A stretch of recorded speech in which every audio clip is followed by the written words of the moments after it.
नमस्कार, आपण पाहतात खेड टाइम्स। आजच्या पॉलिटिकल न्यूज रूम बुलेटिन मध्ये आपले स्वागत। शिरूर लोकसभेच्या मैदानात दोन्ही पवार ऍक्टिव्ह झाल्यानंतर आता वातावरण आणखीन तापलं आहे। मतदानाला आता फक्त काही दिवस शिल्लक राहिले आहेत आणि त्यामुळे महायुती आणि महाविकास आघाडीचा प्रचाराचा वेग वाढलेला दिसतो। पवार विरुद्ध पवार असा सामना असल्यामुळे दोन्ही पवारांची प्रतिष्ठा या मतदारसंघात पणाला लागली आहे। त्यामुळे आता दोन्ही बाजूने दिग्गज नेते आता प्रचारासाठी मैदानात उतरले दिसतायत। महायुतीचे उमेदवार शिवाजीराव पाटील यांच्या प्रचारार्थ राष्ट्रवादी काँग्रेसचे राष्ट्रीय अध्यक्ष सध्या मतदारसंघात सक्रिय आहेत। त्याचबरोबर आढळराव पाटलांच्या प्रचारासाठी राष्ट्रवादी काँग्रेसचे विधान परिषदेचे आमदार अमोल मिटकरही मैदानात उतरले आहेत। गुरुवारी खेड तालुक्याच्या पश्चिम पाट्यातील चास आणि कडूस या दोन गावांमध्ये महायुतीचा प्रचार दौरा आणि कोपरा सभा झाल्या। या सभांना अमोल मिटकर यांनी उपस्थिती दर्शवत सभा गाजून टाकली। यावेळी बोलताना डॉक्टर अमोल कोल्हेंच्या 5 वर्षाच्या कारकिर्दीचा पोलखोल त्यांनी केला। त्याचबरोबर आमदार दिलीप मोहिते यांनी डॉक्टर अमोल कोल्हेंच्या टीकांवर बोट ठेवत त्यांना चांगलंच प्रत्युत्तर दिलं। तुम्ही 5 वर्ष कुठे होते? तुम्हाला मतदारसंघातले प्रश्न सोडा, गाव तरी माहिती आहे का? असा सवाल त्यांनी यावेळी कोल्हेंना विचारला। 5 वर्षात दमडीचाही निधी दिला नाही असं म्हणत आमदार मोहितेंनी कोल्हेंवर टीकास्त्र सोडलं। काय म्हणाले आमदार दिलीप मोहिते? चला पाहूया। आणि आता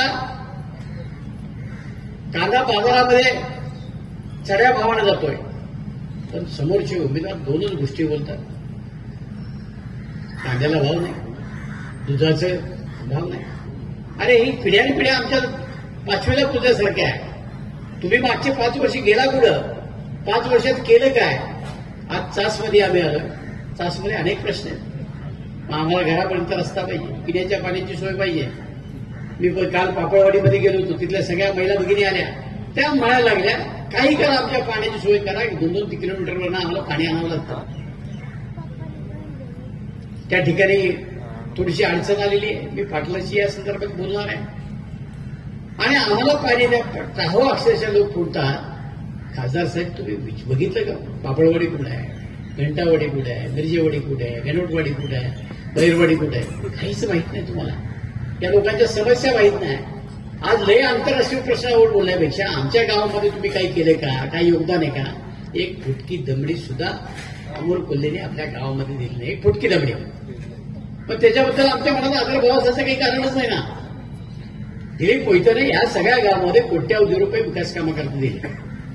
जिल्हा परिषदेमध्ये आमची सत्ता होती, आम्ही तिथं तुझा भाव केला ना, प्रत्येकाला न्याय द्यायचं काम त्या निमित्तानं केलं। अमोल कोल्हे पैशासाठी कुणाची भूमिका करू शकतात असं म्हणत अमोल मिटकरी यांनी दोन्ही सभांमध्ये अमोल कोल्हेंच्या बनावटी आणि नाटकी बोलण्याचा चांगलाच समाचार घेतला। अमोल कोल्हेंकडे बोलायला आता काही मुद्दे शिल्लक राहिलेले नाहीत, त्यामुळे ते आता शरद पवारांचा आधार घेऊन भावनिकतेचं राजकारण करतायत असं म्हणत त्यांनी कोल्हेंच्या निष्ठेच्या प्रचारावर ताशेरे ओढले। कांद्याच्या प्रश्नावर आरडाओरडा करणाऱ्या कोल्हेंनी 5 वर्ष दिल्लीला जाऊन काय झोपा काढल्या का असं सवालही त्यांनी यावेळी विचारला।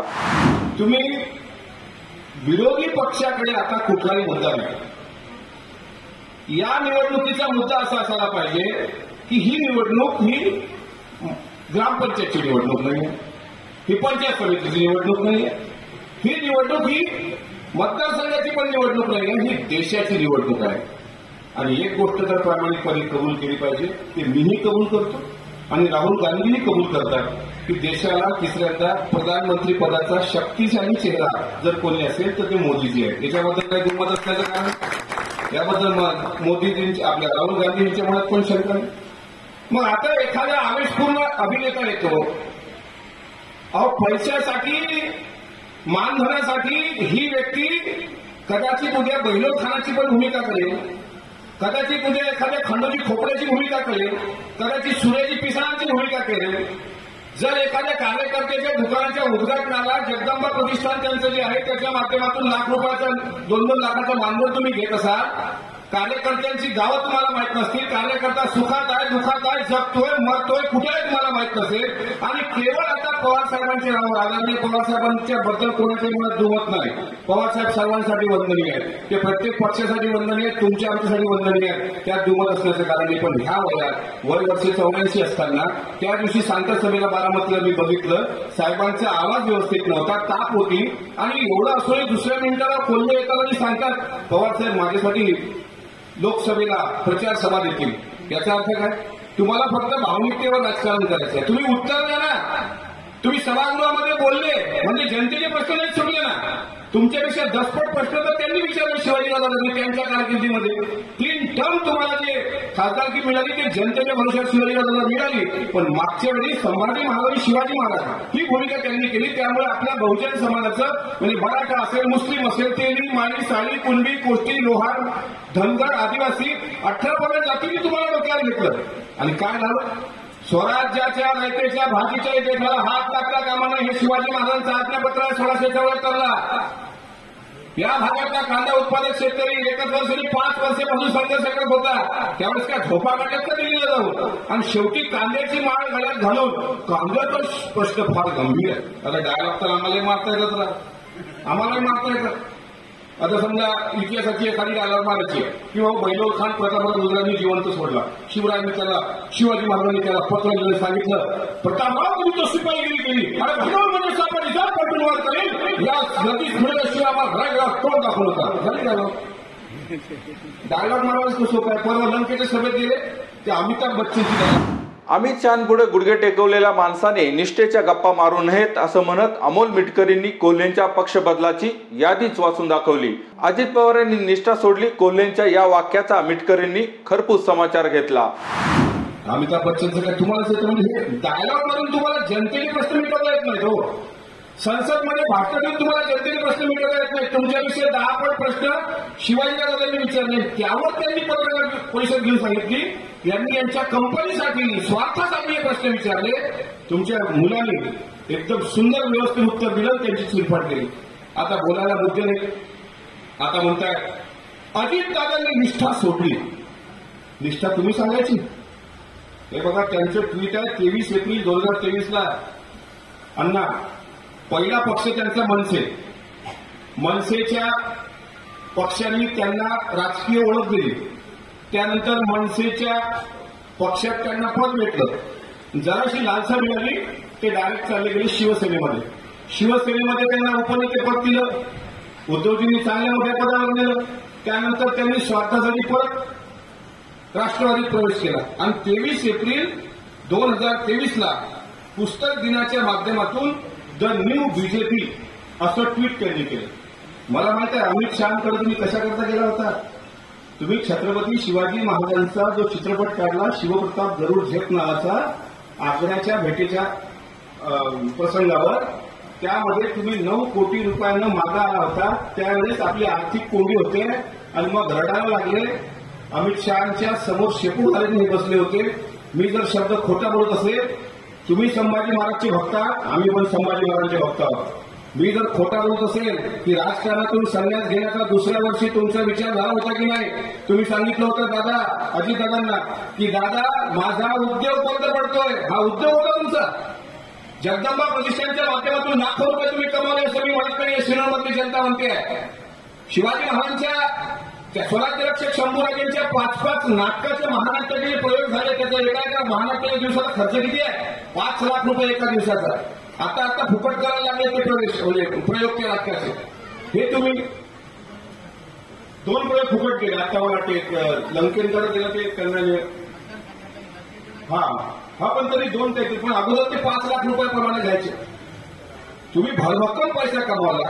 आणि ज्यावेळेस अडचण आली की 2 वर्षांनी पक्ष सोडतो कारण अजितदादांनी सांगितलं होतं का लोक निवडून देतात 5 वर्ष करता.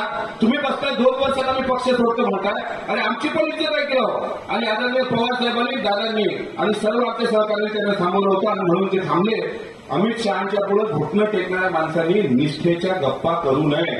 शिवप्रताप गरुड झेपच्या संदर्भातला पुरावा त्यांनी घर मागं गहाण ठेवायला काढलं होतं. ते काढलं होतं की नाही मला माहित नाही. ज्या व्यक्तीचे नाशिकला फ्लॅट आहे, ज्या व्यक्तीचे दिल्लीला फ्लॅट आहे, ज्या व्यक्तीचे पुण्या मुंबईत फ्लॅट आहे, अशा व्यक्तीने घर विकायला काढलं म्हणून एक सोशल मीडियातून सहानुभूती मिळवण्याचा प्रयत्न केला.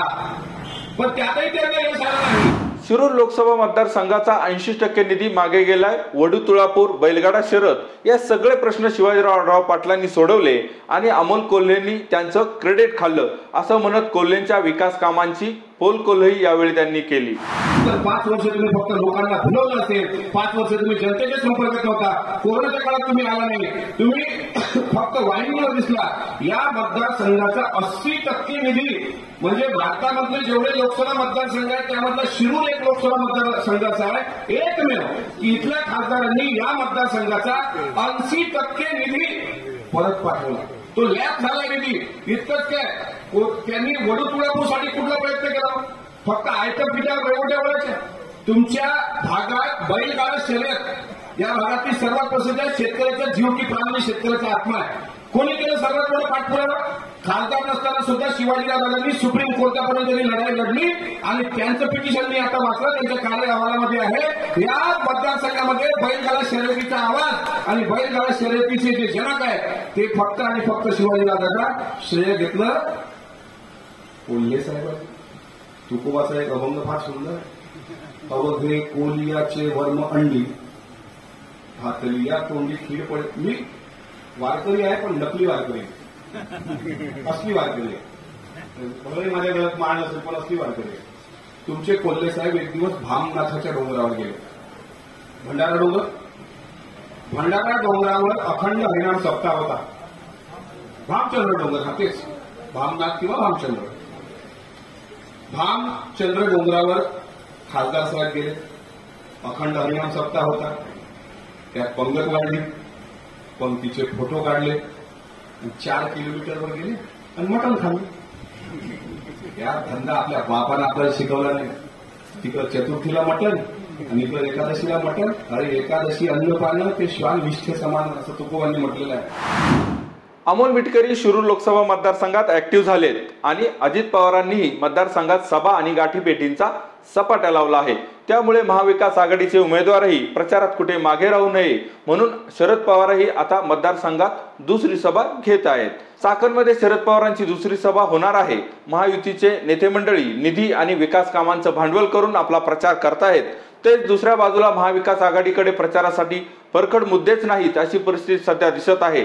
डॉक्टर कोल्हे हे मतदारसंघात 5 वर्ष फिरकलेच नाहीत ही वस्तुस्थिती सर्वांनी मान्य केली पाहिजे. तरी त्यांच्या व्यक्तिमत्वामुळे, तरुण वर्ग आणि शरद पवारांच्या सहानुभूतीमुळे ज्येष्ठ मंडळींचा एक मोठा वर्ग त्यांच्या पाठीशी उभा आहे. असं असलं तरी वैयक्तिक टीका आणि भावनिकतेच्या राजकारणावर कोल्हेंचा प्रचार सध्या सुरू आहे.